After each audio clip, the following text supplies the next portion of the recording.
I would like to start by inviting the chairpersons to please come up. Dr. Faisal Ahmed, Dr. Fasih Hashmi, Dr. Muhammad Abdur Rauf, Dr. Rajesh Kumar, Dr. Kamran Babar, Dr. Kalimullah Sheikh, Dr. Akhtar Ali Bandesha, and Dr. Muhammad Hashim. Okay, without further ado, I would like to start by inviting Dr. Jalal Khan from PIC to tell us about covering his own mess. Dr. Jalal Khan Saab, आइए. Bismillahirrahmanirrahim. Respected seniors, dear colleagues, today we want to share an interesting case with all of you. Bismillahirrahmanirrahim. Respected seniors, dear colleagues, we want to share an interesting case with you. A 52-year-old male who actually went under coronary angiography and intervention 1.5 months back, presented with second follow-up with complaint of local discomfort in his right groin area. As the patient had previously presented to us with follow-up, but actually without any complication, this was his second visit to the consultant, and over here he complained of local discomfort and swelling in the right common area after intervention. The patient actually didn't have any fever, history of fever. He didn't have any overlying skin discoloration. And overall, the patient actually had intact peripheral pulses. But there was no history of paresthesia, distal ischemia, local necrosis, or skin discoloration. And we actually admitted the patient on examination, well circumcised, swelling.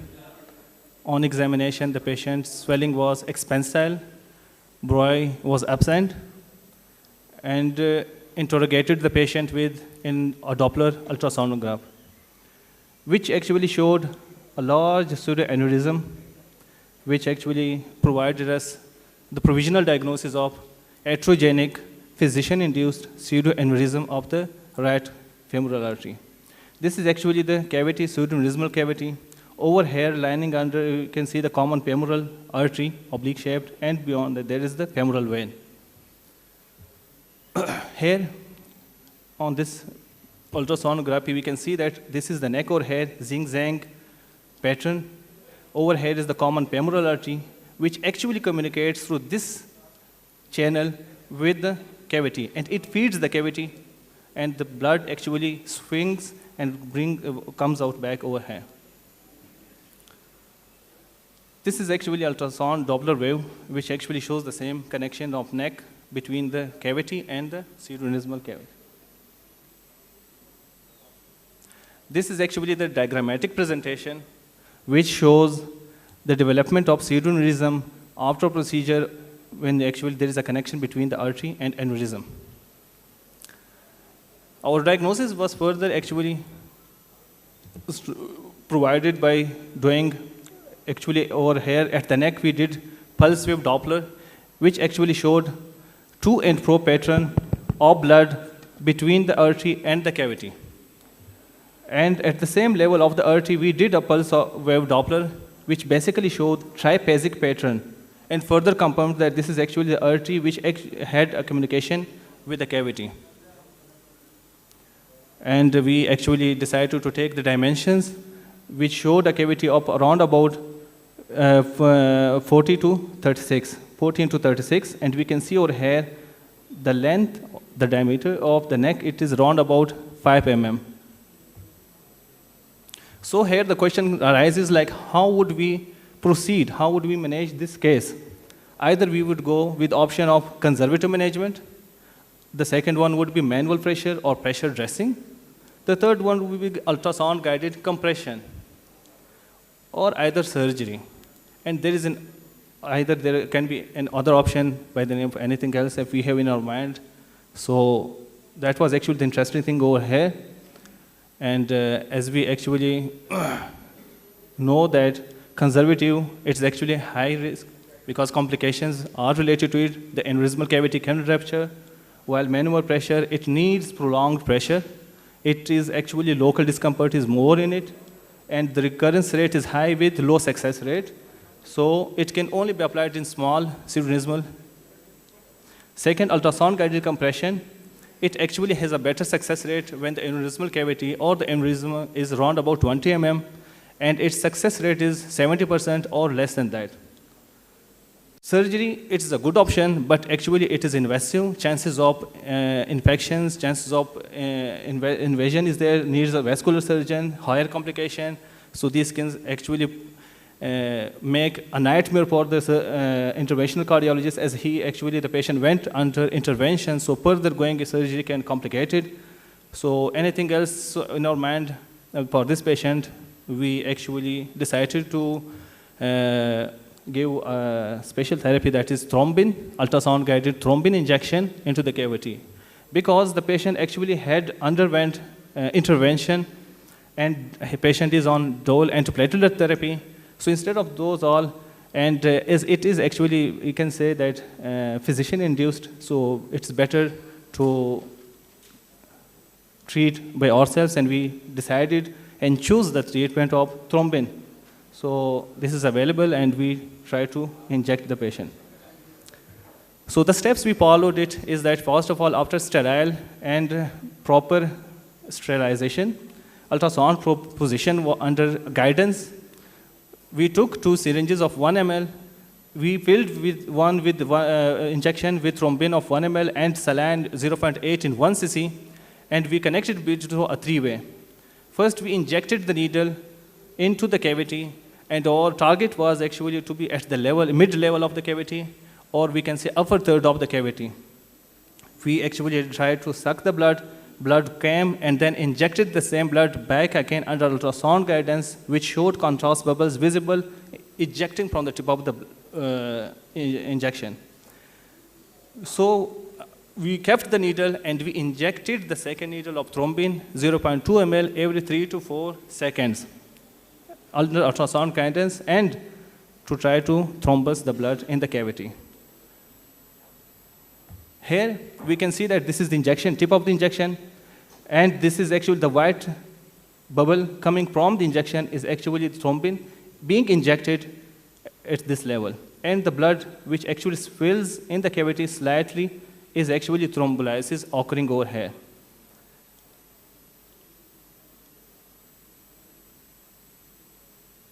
So we can see that the cavity, round about it's like 90% thrombosed, and under ultrasound there is still shows no blood between pseudoaneurysm and the common femoral artery, and the communication between these two is being sealed by thrombin.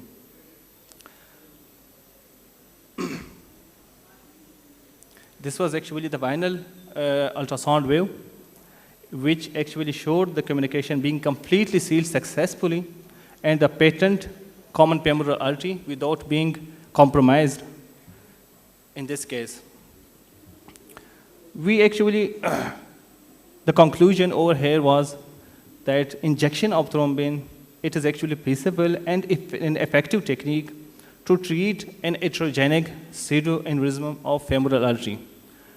Post-procedure, during the procedure, we took pulse ox in order to check the pulses of the patient distally in case we don't inject the thrombin into the main artery, as well as Doppler ultrasound, which confirmed that our artery is being intact without any compromisation, and the patient was successfully discharged later on after 24 hours and being followed up later.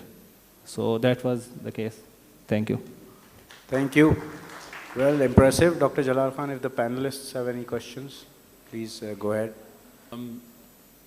If you had a complication, let's say the thrombus had infiltrated into the artery, how would you have managed that? Sorry, sir, Instead of just making a thrombus in the aneurysm, the pseudoaneurysm, if there was thrombus formation in the femoral artery, how would you have addressed that? So it's quite a good question. In that case, if the thrombus had been actually gone into the common femoral artery, that would be A secondary thing, the first thing would be prior doing to the procedure, as we actually said, we would actually position the needle, avoid it to inject thrombin at the level of the neck. The positioning of the needle is the most important thing during this procedure. It would be best in order to keep the needle at the level, mid-level of the cavity or either above it, so we can avoid the thrombin being injected into the cavity, and that would actually provide us safety with the case. And sorry, And because I supervised and assisted this case, I am Dr. Anjum. If small amount of thrombin goes into some of the vessel or branch and arteries, that would not cause a major ischemia. But if in any case the neck is very large and the operator has unluckily injected near the neck, and moreover, this if there is a pressure dressing done in any case by mistake, and then that's the only case when the thrombus formed within the cavity would move into the artery. It's extremely rare. There are various case reports. The chances of distal ischemia is less than 1%. But if a large thrombus, say for example, goes into the distal vessel, then you should have ready to thrombolize, and the ideal agent is streptokinase rather than TPA in that case. So you have to do a local thrombolysis in that case. You will have a contralateral access, and you will do a catheter-based thrombolysis over there. The chances are less than 1%. So I think that gives the answer to your question. Excellent management. I think that we not very commonly see these complications because of radial switching. Yes. Would you consider stenting this, because it has got a very large So that's neck a very and excellent and relevant question. So the main theme presenting this case was covering your own mess, that we didn't want to give it over to the surgeon. So the interventionist scope, you can choose covered stent, you can choose coil, you can choose thrombin. So there are 2 or 3 things against the covered stent and which favor the thrombin in this case. One thing is it was at the CFA and it was near to the bifurcation. So if we cover it with the covered stent, we need at least 7-8 millimeters of margin on both sides. So we were likely to cover one of the branch of the CFA, common femoral artery. So that was the main clinical concern. The second is cost. The third is technical and access, extent of the access. The cost is for a covered stent in the peripheral in our setup is like 2,50,000, something around that. And the thrombin, this is an old case. A couple of years ago, we have done 3 cases in the last 3 or 4 years successfully. And this was the first of them. That's why we recorded everything in this case. So at that time, the cost of thrombin was 15,000, and now it's 26,000. It's easily available in Lahore and Karachi, and might be available in other cities as well. And the cost of covered stent is like 10 times or more than that for that.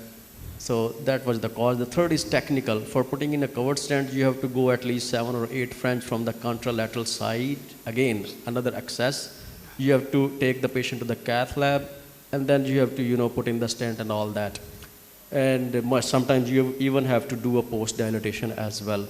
So in this case, we did it in the ultrasound side room, echo side room in our setup, and we didn't engage the cath lab, and we didn't have to use a lot of inventory. So that was the points more in the favor of thrombin. Moreover, in the case series with this large pseudoaneurysm of 40 or 45 millimeter diameter, so the success rate in various series is more than 90%. We have only 3 cases up till now in the series, but there are published reports of more than 30 case series in some of the centers.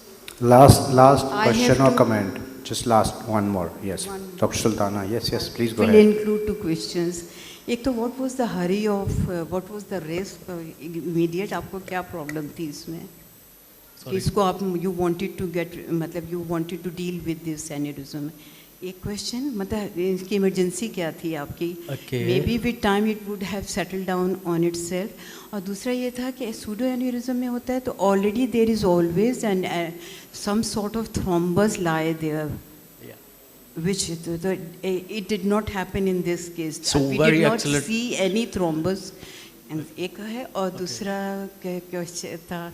चल अभी फिलहाल इसी का जवाब Okay, extremely interesting questions. So if the technical guys can go to the first or second slide, or if you just remember, this cavity was lined by the thrombus, and that thrombus was probably 2 to 5 millimeter thick in various areas. Actually, in the pseudoaneurysm, the thrombus is always that makes part of the wall, whether that is a LV pseudoaneurysm, whether that is a chronic coronary pseudoaneurysm or peripheral pseudoaneurysm.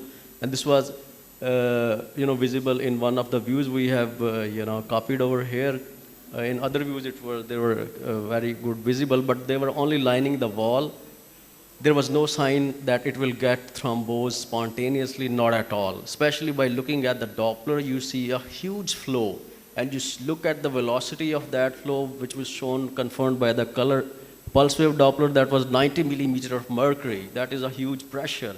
Will never occlude on its own. Regarding historical presentation of this patient, as Dr. Jalal mentioned, he followed within a week, and now he came after 1.5 months.